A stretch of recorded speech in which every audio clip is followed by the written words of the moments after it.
Good evening and welcome to Rebels Radio interview tonight here with John Underwood. Evening.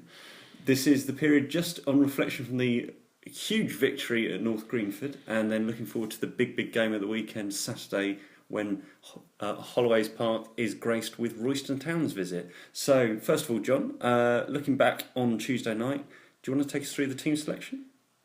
We obviously brought in James Dobson for his debut, which obviously he's an important signing for us. It was a position we wanted to strengthen in. I guess you could say it was a bit of a gamble throwing him in. He only met the lads, some of them at like 7 o'clock before the game, but he's a quality player, and we knew he'd come in and do well, and we were pleased with him.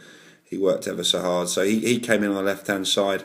We had a few doubts over the weekend with a few players that had been struggling with injury, and we brought in Dan Sintim to give us some cover, and it was purely he's played that midfield role before for Met Police, and we knew he could do that role for us. So yeah, George had a bit of a dead leg. Jake had a bit of has been struggling a bit with a hamstring. So we just went with who we knew was 100% fit. Didn't want to take any risks, and obviously pleased with how it went. 7-1 is obviously a great score line. It does a lot for the goal difference, which I think we're now the joint top scorers in the league, and we've got the second best goal difference in the league. So these are things that can make a difference come the end of the season. It's obviously going to be very tight. So it was a good night for us, really. What did you make of the setup down at North Green for the pitch and the conditions?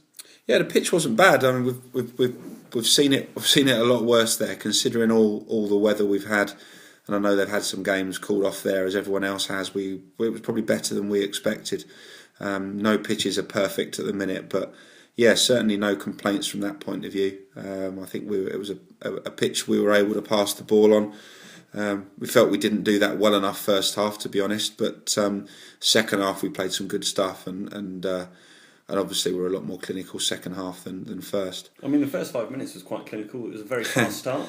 Yeah, I mean, we scored off our first two attacks actually, and we were 2 up in 4 minutes, and I think the players maybe thought this is going to be too easy. I think we felt like we would score whenever we wanted, and that's never the case. And I think we just took our foot off the pedal a little bit and let them back into it. Bit of a disappointing goal we gave away. It was sloppy defensively, and at 2-1 that gave them a little bit more confidence. And we had a few scary moments first half. I thought we still created some good chances. Goals disallowed. Yeah, shots just past the post. Eddie had a good. Yeah, Eddie had a good chance. Scott Harris had another good chance. We felt comfortable that we would go on and win the game. We were just worried that we were going to make it harder than it needed to be. But thankfully, we stepped it up second half, and we put the game out of reach fairly quickly, and were able to make some changes, which we'd hoped would be the case. What did you say at half time? We said they needed to pass the ball better. I think they said, too often I thought we didn't show enough composure on the ball. When we did in the first half, we looked a good side, but we didn't. Too often we were sloppy in our passing, and we weren't composed enough. Didn't retain possession.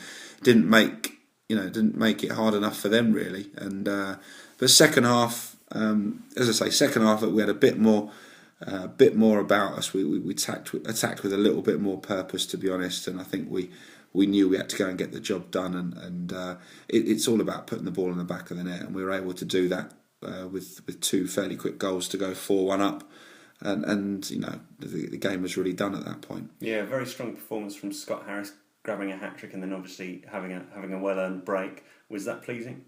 Yeah, Hatchett was excellent. I mean, he took a very good penalty for the third goal.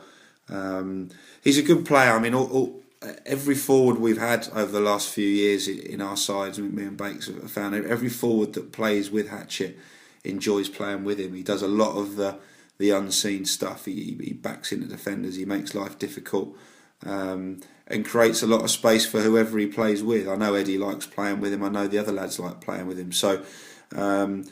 But in terms of goals scored, he's kind of been, he hasn't in the league always scored so many. He's got a good record in the cups, but so it's great for him to get a hat trick. You know, he deserved it. He played very well. Obviously, we wanted to get Adam Cornell on as well, and when he got his hat trick, it made sense to bring him off at that point. We wanted Eddie to get on the score sheet, and he did, and Adam come on and scored as well. So you want your forwards to score goals, and we were pleased that they all did on Tuesday. And it was a really positive night. No new injury doubts, nothing like that for the weekend. No, we go with the same squad Saturday. The only, you know, we're kind of nursing Warren through it at the moment. He's got a bit of a knee problem. It's more that he's kind of uncomfortable and it stiffens up after games, and we got him off as soon as we could. We decided to go with him Tuesday. He said he felt good, and he was fine in the game. But we rested him. He came and got some treatment tonight. So we're hoping he'll be all right for Saturday. He's not 100%, but he's such an important player for us that, you know, we always want him in the side if we can. So no, it'll be the exact same squad we'll have on Saturday that we took to North Greenford. And other results in the league on Tuesday night were quite interesting. There was some other top of the table clashes with Barton taking on Kettering and Daventry Dunstable. Yeah, a couple of. I guess the games didn't go perhaps as we thought they would. We thought we didn't see Dunstable winning at Daventry, but Dunstable obviously picking up again. Daventry obviously having a bit of a dip. It just seems to change from week to week. You know, the teams like Daventry, Kettering, who were flying a few weeks ago, are both having a bit of a wobble, and then teams like Dunstable, who've had a wobble, now are coming strong again. So very difficult to predict these games at the minute when the top sides are playing each other. There's so little in it, and you know we do look at these games. We'd be lying if we said we didn't. But and you kind of have in your mind which way you'd like them to go, and they probably didn't go as we might have wanted them to Tuesday. But you know, when teams in and around you are dropping points, you know you can't complain really. And rugby dropped 2 points, and you just never know. We just got to keep winning, and we're confident. You know, that I think we're probably the form team out of those top sides at the moment, and you know we just need to keep that going. And you know, if we get in the playoffs, as I said many a time, if we get in the playoffs, we'll have done so on good form, and we'll fancy ourselves. So, what are your thoughts ahead of Royston? Tough game.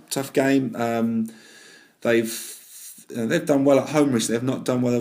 We've lost their last 4 away games, so. They're not travelling so well at the moment. Obviously, we hope that continues Saturday. But they are a good team. They've got some very good players. So we had a tough game there earlier in the season. We won 1-0. But they've got some very, very good individuals in their side. They just seem to be lacking a bit of consistency at the moment. But we won't underestimate them. Obviously, we're 8 points ahead of them. If we can beat them, it opens that up to 11. They've got a game in hand, but. That's what it's about at the minute. Is obviously hurting your rivals, and in these games, if we can get a win, it gets give us a bit of breathing space where Royston are concerned. So it's an important game for us. And followed on following Thursday, a week's time from today, with another massive game. Yeah, we go to Barton, who have just. I think a lot of people have probably expected them to fall away this year, and they haven't. They've kept going. They had a great win against Kettering on Tuesday. And they're really in amongst it. You know, they've got games in hand, and same again. We need to beat them. We need to in these kind of head-to-head games. It's not just about you getting 3 points. It's about them losing 3 points. So it sounds obvious to say, but they're so important, these games. And you know, if for example you're going to pick up 4 games from them and Hayes in those 2 quick games we've got. You're better off beating Barton and drawing with Hayes, you know, better off than dropping points against your rivals. So, yeah, 2 massive games. I think if we can win them both, which is a tall order, but if we could win them both, we'd be really set up and really fancy ourselves, I think. That's good. And Saturday night, you've got a team night out. I'm sure the beer will taste a little bit more sweet if you can manage to get 3 points against Royston. Yeah. It's always better to go out on a win. So yeah, obviously we're all looking forward to that, but that will be firmly in the back of our minds when we get the job done Saturday. But yeah, we you know, when we go out, we tend to go out in good numbers, and the boys all get on, and it'd be great if we can get a win and go out and celebrate that, and then concentrate on Thursday. Well, thank you very much for your time once again, John. Good luck on Saturday. Thank you. We'll speak next week after the Barton game, when hopefully Slough will have a further 6 points and be much closer to those playoff places. Let's hope so. Cheers, John. Cheers. Thank you.